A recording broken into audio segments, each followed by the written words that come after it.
Bueno, pues hola a todos, bienvenidos a esta sesión de hoy, de este live. Y bueno, pues hoy vamos a hablar pues, de crecimiento empresarial en entornos de incertidumbre. Y lo primero es explicar los distintos entornos de incertidumbre o las distintas circunstancias que nos vamos a encontrar de incertidumbre en este entorno. El primero de ellos es el entorno Buca-Bani, en este caso, que el entorno Buca proviene después de la Segunda Guerra Mundial,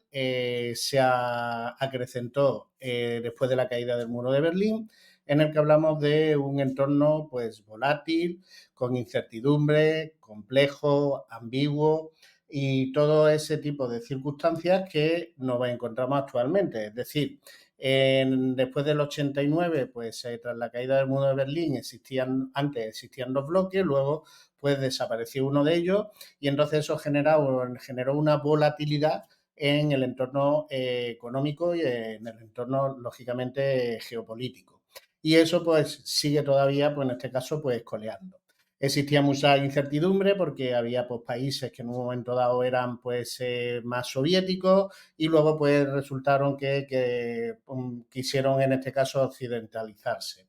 El entorno era también complejo por el tema de las interrelaciones que existen ahora por salir nuevos países y, lógicamente, es un entorno donde ya no solo hablamos de dos bloques, sino que hablamos de multitud de países, entonces, pues, lógicamente, existe una complejidad de relaciones y de socios y amigos, etcétera. Y la ambigüedad, pues tampoco los buenos eran tan buenos y los malos eran tan malos porque se detectó pues que en este caso la CIA pues subvencionaba pues guerras y subvencionaba golpes de Estado en determinados países a través de la droga, en este caso con la cocaína y con la heroína principalmente. Luego ha surgido que a través de la pandemia pues nos hemos dado cuenta de que existe un entorno, en este caso BADI, que se complementa con el anterior porque es un entorno frágil, ansioso, no lineal e incomprensible.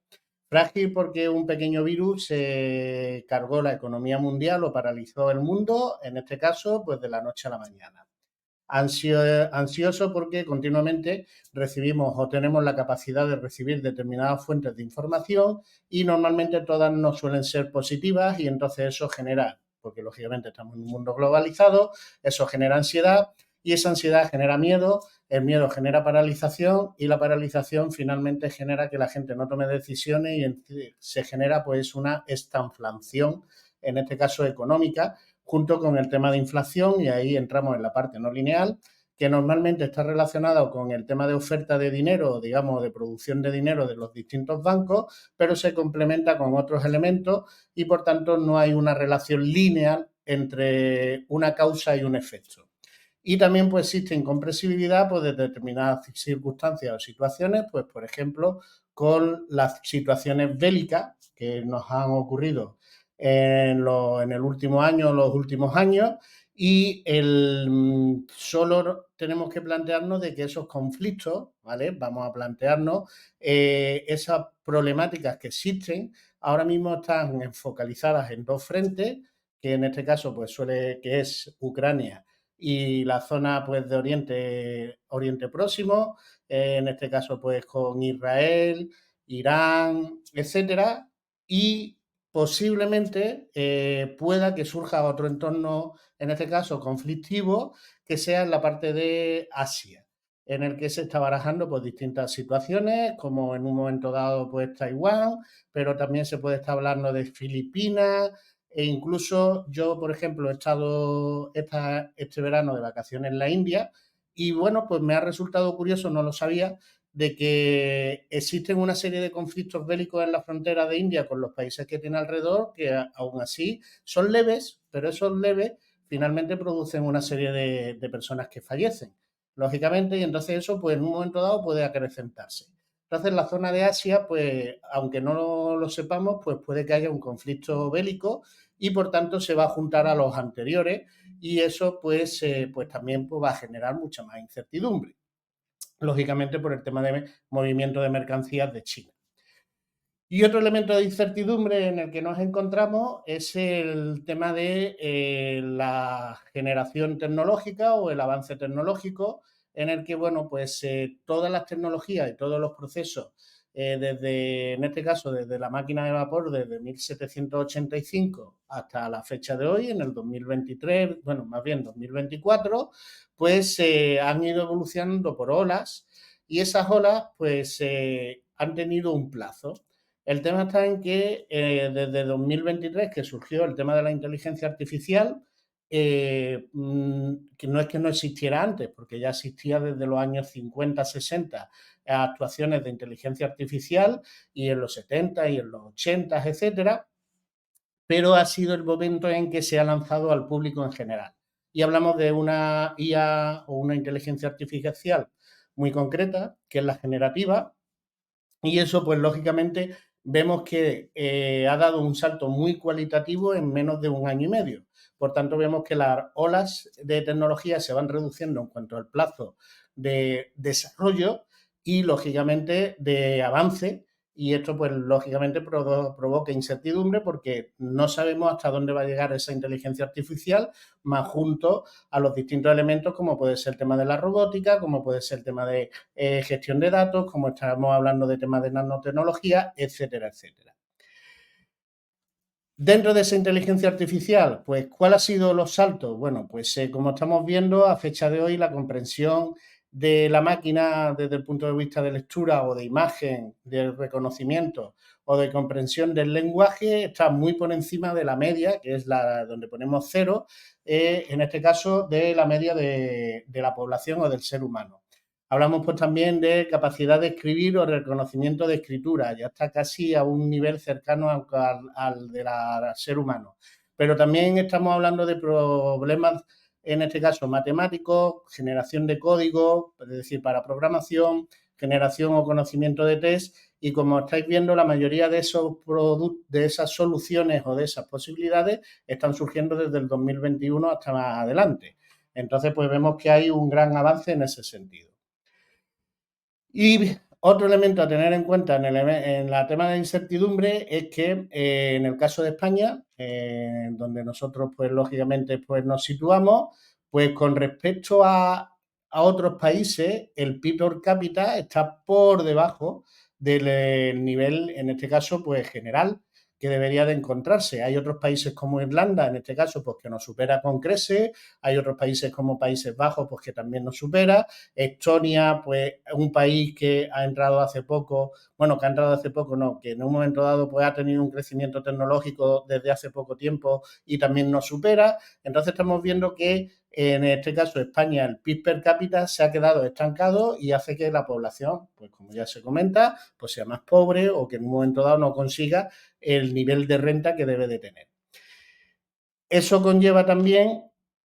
que las empresas no crezcan lo que deben de crecer, pero está relacionado por un lado con el tema en el sentido de crecimiento relacionado con el tamaño de la empresa. Vemos que las pymes, en este caso la línea verde, están estancadas en un momento dado, incluso se ha reducido con respecto a lo que ocurrió en pandemia, mientras que las grandes empresas siguen evolucionando y siguen creciendo y obtienen, pues lógicamente, mayores ingresos con respecto a ese sentido. ¿Por qué? Bueno, porque el 63% de las empresas que facturan menos de 1 millón de euros suelen encontrarse obstáculos diarios o problemas para crecer o evolucionar. Un 25% de ellas, entre 1 millón y 10 millones, pues les pasa lo mismo. Conforme vamos avanzando, vemos que se va reduciendo el porcentaje de problemáticas con los obstáculos, con los crecimientos, etcétera, como en el caso de 10 millones a 25, solo un 6, y más de 25 millones, solo un 1% de esas empresas presentan esas problemáticas. Eso hace que, lógicamente, esos entornos de incertidumbre, esas circunstancias, esas problemáticas que tenemos, pues tendremos que darle alguna solución. ¿Y cuál sería la primera solución? Pues la primera solución está basado en el tema de las distintas herramientas que existen en el mercado. Existen muchas herramientas que podemos utilizar, pero principalmente vamos a centrarnos en herramientas como son los modelos de negocio, el design thinking y los sprints. Con respecto a los modelos de negocio, existen muchas tipologías de modelos de negocio, pero siempre hay alguna empresa o alguna tipología dentro de tu sector o de tu mercado que resalta. ¿Cómo podemos ser esa empresa? Bueno, pues lo primero es plantearse el modelo de negocio. Podríamos hablar del modelo de negocio Canvas, que es el más sencillo, pero vamos a focalizarlo para temas de emprendimiento o temas de Lean Startup, pero lo ideal es establecer un modelo de negocio en el caso que tengamos nuestras pymes o nuestras empresas en el que incluyamos pues, más elementos, pues como la experiencia del cliente, la segmentación, la propuesta de valor, temas de Lean Startup, nuestro modelo de negocio, nuestro modelo de precio, hablaríamos pues de propuesta única de venta, hablaríamos pues también de la cultura corporativa, misión, etcétera, y tenemos que analizar cada uno de estos elementos para poder establecer un modelo único, diferente, en el que tengamos una propuesta de valor bastante clara y una propuesta única de venta muy clara para el público objetivo, y luego tengamos una serie de ventajas competitivas que nos hagan diferenciarnos de la competencia. Y juntando esos dos elementos, finalmente pues podremos conseguir en un momento dado esa herramienta clave para poder enfrentarnos a esos entornos de incertidumbre. Pero no solo a esa, sino que también hablaríamos de design thinking. ¿Por qué motivo? Pues porque estamos en entornos de incertidumbre y esos entornos de incertidumbre pues son muy cambiantes. Lo que hoy puede ser válido dentro de 3, 4, 5, 6 meses por la tecnología, por las circunstancias del entorno, por cualquier otro elemento, pues puede que no sea tan válido. No quiere decir que haya que eliminarlo, pero es posible que no sea lo suficiente como para poder enfrentarse a ese entorno. Entonces tendremos que establecer metodologías ágiles, como es el caso del design thinking, pues con el tema de empatía, digamos, con la fase de empatía, definición, ideación, prototipado, para continuamente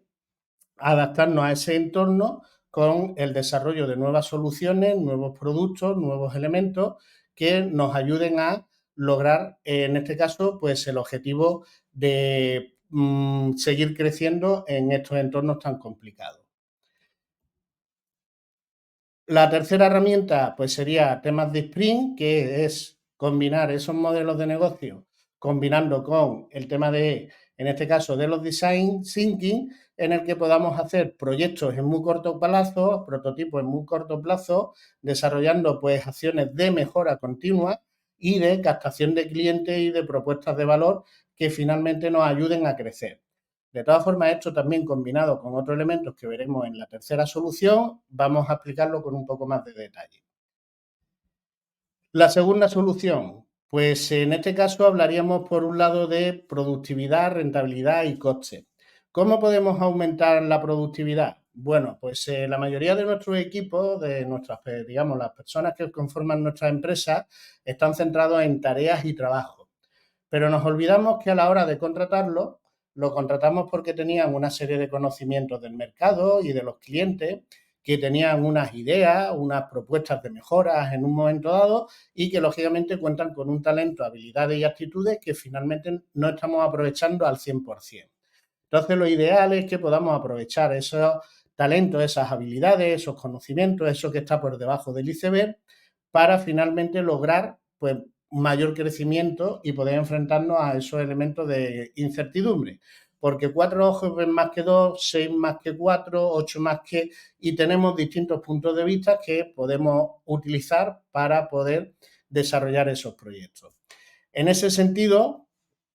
pues lógicamente tenemos que hacer combinaciones de equipos y vamos a plantear que existen una serie de roles, no quiere decir que sea en este caso pues ni nacionalidades, ni razas, ni nada por el estilo, pero sí existen una serie de roles que podemos definir como anglosajones, latinos, germánicos y asiáticos, en que dentro de una empresa existe un rol anglosajón que son personas que están focalizadas siempre y exclusivamente en objetivos. Son personas que por su personalidad funcionan de esa manera, en el que si le plantea un objetivo van a por ello y el objetivo es la base de todo y vamos a plantearlo, no es que pisoteen, pero son capaces de hacer cualquier cosa por conseguir los objetivos. Luego tendríamos perfiles dentro de la empresa que serían, pues en este caso, pues roles latinos, que suelen ser personas que les gustan las relaciones públicas, que le encanta en un momento dado la relación con otras personas, que son personas muy abiertas y muy comerciales en este sentido. Hablaríamos pues de asiáticos, que son aquellas personas que, bueno, que les gusta estar dentro de un entorno muy colaborativo y que en este caso esas personas son personas que generan un buen ambiente laboral o que son en un momento dado generan un buen clima laboral. Y por último tenemos en este caso los roles de los germánicos, que son personas que se centran o suelen trabajar o les gusta trabajar basado en procedimientos, procesos y todo lo que establezcan procesos o procedimientos están encantados con ello. Entonces hay que combinar estos tipos de perfiles para en un momento dado establecer proyectos concretos, esos sprints que hemos comentado anteriormente, desarrollados con el tema de Design Thinking, para empoderarlos y darles posibilidades de que desarrollen nuevas líneas de negocio, nuevas tipologías de productos, nuevas actuaciones, porque ellos tienen un talento que podemos explotar, ya que tienen los conocimientos necesarios para poder hacerlo. Y en función de qué objetivo queremos conseguir, pues lógicamente complementaremos con una serie de roles o complementaremos con todos los roles esos proyectos.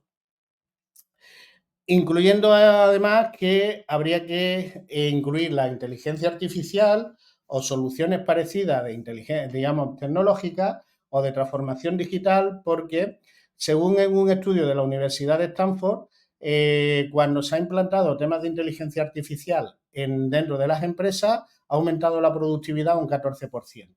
Aumentar la productividad quiere decir que finalmente se están reduciendo costes. Quiere decir que esa persona finalmente puede hacer más tareas que la que está haciendo actualmente y que tiene la posibilidad de participar en esos elementos de empoderamiento o esos equipos de sprint en el que podemos desarrollar nuevas líneas de negocio y nuevas actuaciones. En este caso, el MIT, la Massachusetts Institute of Technology, estableció también un proyecto centrado solo en juniors y, lógicamente, pues al ser un perfil mucho más joven, aumentaron la productividad un 35%. En este caso, en la Universidad de Stanford teníamos distintas tipologías, más senior, menos senior, juniors, etcétera, pero aquí, centrado solo y exclusivamente en equipos juniors, se aumentó la productividad un 35%. Y la consultora Morgan Stanley, en distintos proyectos de equipos comerciales, gracias a la inteligencia artificial, ha sido capaz, en este caso, de analizar o conseguir que, en este caso, el 37%, perdón, en los equipos comerciales aumente su productividad y eso quiere decir que aumentan ventas, que quiere decir que aumentan posibilidades de poder conseguir mucho más clientes, un 37%. Por tanto, si empoderamos a nuestro equipo y le damos una serie de herramientas como es transformación digital e inteligencia artificial, más una serie de elementos de automatización, pues podemos hacer que sean mucho más rentables, que sean mucho más productivos y, lógicamente, pues podemos enfrentarnos a esos entornos de incertidumbre mucho más rápidamente. Es decir, esta ya sería la segunda solución. Y la tercera, pues tenemos que hablar del entorno digital. Lógicamente, porque la mayoría en este caso, de las personas, las empresas, pues tenemos una conexión a un móvil. Aquí ahora mismo estamos teniendo una jornada totalmente virtual, sin ningún tipo de problema, y no hace falta desplazarse a un sitio pues, para poder tener esa reunión. Y vemos que, lógicamente, en el caso de España, con respecto a la media, en este caso, internacional, pues hay más móviles que personas, el 96% de las personas están conectadas a Internet y un 83% de esas personas, pues lógicamente, pues usan las redes sociales, ya sea de un modo visual o en un modo, digamos, no participativo, pero la gran mayoría. Lo que sí es cierto es que a la hora de buscar posibles proveedores o buscar posibles soluciones, el 90% de las personas busca en un primer momento en Internet. Y ese 90%, un 60%, se fija en el primer impacto que le da una red social, una página web, cualquier tipo de actuación que pueda ser interesante para ellos y seleccionan como posible proveedor. Y el resto, en este caso, el otro 40%, se deja guiar luego por una visión mucho más analítica en la cartera de productos, en la línea de productos, un análisis más en esa página web, en esos perfiles sociales, etcétera. Eso podríais plantear, no, bueno, pero eso es mi vida personal, yo pues lógicamente en mi trabajo profesional no lo hago así. Bueno, pues siento discrepar, pero tu perfil de compra personal no te lo dejas en tu casa cuando vas a trabajar, sino que funcionas de la misma manera. Eso quiere decir que se han reducido a un 20% las ventas presenciales. Cuando hay una venta presencial ya es en el último estadio, no son en estadios iniciales. A la hora de tomar decisiones, en un momento dado, los decisores, digamos, los que toman decisiones, CEO, directores de departamento, etcétera, utilizan información en redes sociales y en el entorno virtual, un 84%. El 90% de las empresas ya ignoran en las llamadas en frío y un 52% de los decisores de compra, CEO, gerentes, directores de departamento, compras, etcétera, si la empresa se lo facilita, es decir, si el proveedor se lo facilita, utilizan plataformas de compra y e-commerce directamente. Entonces ya estamos viendo que tu perfil de compra a la hora de comprar un viaje es muy similar a la hora de trabajar en tu empresa. Por tanto, esto hay que tenerlo en cuenta de que cada vez es más y cada vez está aumentando en ese sentido. Porque actualmente la mayoría de las personas somos prosumer. Quiere decir que no solamente nos dedicamos a consumir y ser usuarios y que venga algún comercial a contarnos cuál es su producto, sino que incluso nosotros proactivamente buscamos distintas soluciones dentro del entorno de Internet y dentro de esas soluciones que buscamos seleccionamos las que más nos interesan y contactamos con las personas que nos interesan. Y si no contactamos con las personas que nos interesan, en el momento en que esas personas contactan con nosotros, pues sí le atendemos o le hacemos mayor caso o le dedicamos más tiempo que a otra persona que no conocemos o que no nos interesa en ese instante. Y esos prosumers que estamos comentando, aparte, pues también participan a la hora de ayudar a el alcance de las empresas que seleccionan. Porque el sistema tradicional de venta ha cambiado, en el que marketing se dedicaba a captación de leads o de, en este caso, de posibles clientes y venta hacia el resto de trabajo, a que gran parte de esas actuaciones se pueden hacer desde marketing y, como estamos hablando de un entorno digital, incluso automatizarse y hacerse distintas actuaciones para poder gestionarlo. Y para que podamos generar pues, posibles clientes, tenemos que conocer los algoritmos de los distintos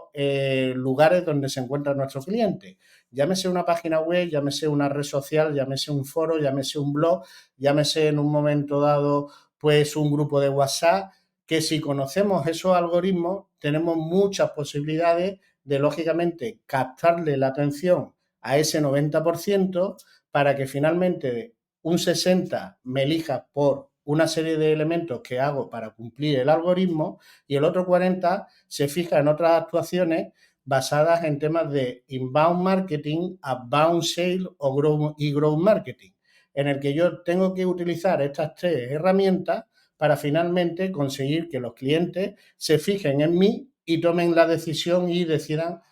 comprar o digamos, seleccionarme como proveedor. Una vez que yo establezco una serie de actuaciones desde el punto de vista digital, conjuntamente con apoyarme con el talento de mi equipo, que ya conoce en un momento dado a los clientes, hacer actuaciones de sprint, lanzando nuevos proyectos, nuevas campañas, nuevas actuaciones en muy corto plazo, pues yo lo que puedo hacer, lógicamente, es generar más ingresos por venta, aumentar mis posibilidades dentro del mercado y al aumentar mis posibilidades dentro del mercado y ingresar más por venta, generaré un cash flow, que ese cash flow me va a servir para crecer y me va a servir en un momento dado para poder llegar a entidades bancarias o en un momento dado a inversores o a un grupo financiero para que me pueda facilitar pues, posibilidades a través de la deuda para poder invertir. Y esa inversión me va a generar mayor rendimiento, me va a generar mayores posibilidades de crecimiento, por tanto, pues voy a poder pasar de una facturación X a una facturación mayor, porque tengo una gran rentabilidad, tengo unos equipos muy productivos, estoy generando distintas fuentes de ingresos por distintas líneas y todo eso hace que yo salga de una pequeña a una mediana empresa y de una mediana empresa a algo más grande y de algo más grande a convertirme en una gran empresa en el futuro. Lógicamente esto va planteado en función de lo que quiera cada empresa, pero como hemos comentado anteriormente, el tamaño importa frente a entornos de incertidumbre. Por tanto, cuanto más generemos más ingresos, más opciones tenemos de poder enfrentarnos a ellos. Y más posibilidades, lógicamente, diversificar. Bueno, pues hasta aquí, porque no me gusta que las sesiones de LinkedIn Live sean muy largas, porque lógicamente entiendo que todos tenemos una agenda muy ocupada y asuntos personales, y lógicamente pues pasamos ahora a la parte de dudas y consultas.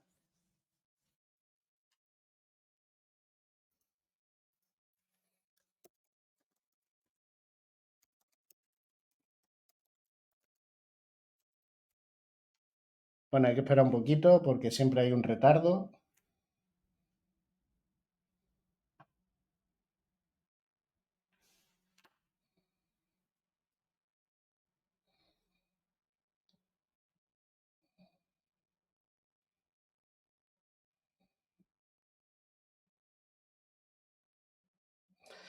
Bueno, pues viendo que me habéis explicado bien y que no hay duda por ahora, pues nada, lo primero, agradeceros que hayáis venido a la sesión de hoy. Si queréis saber más, pues visitad mi perfil de LinkedIn, podéis enviarme un mensaje, podemos establecer algunas citas o, pues nada, si queréis acceder pues para saber cómo progresar o hacerlo por vosotros mismos en un momento dado, pues podéis comprar mi libro en Profit Editorial o Amazon, de cero a infinito. Tenéis el acceso en mi perfil de LinkedIn. Y si quisierais, pues que pudiéramos en un momento dado, desde un punto de vista gratuito, principalmente, y un análisis de vuestro proyecto empresarial y qué es lo que haría falta para que genere crecimiento, pues podemos plantear una reunión en la que haremos un análisis. En ese análisis, pues nos coordinaremos con gran parte del equipo, principalmente pues las personas responsables, para tomar una visión de la empresa y presentar un informe de qué tipo de acciones deberíais de desarrollar o qué tipo de elementos o herramientas o técnicas deberíais de incorporar para que finalmente pues, podáis crecer en estos entornos de incertidumbre. Para localizarme, pues vuelvo a repetir, en mi perfil de LinkedIn podéis enviar un mensaje directamente porque tengo Open Profile, quiere decir que cualquiera me puede enviar un mensaje sin problema y bueno, pues podemos coordinar esa reunión o esa cita. Pues muchas gracias a todos y bueno, pues espero que la jornada o la sesión de hoy os haya resultado útil y para vuestros proyectos. Que tengáis buena tarde.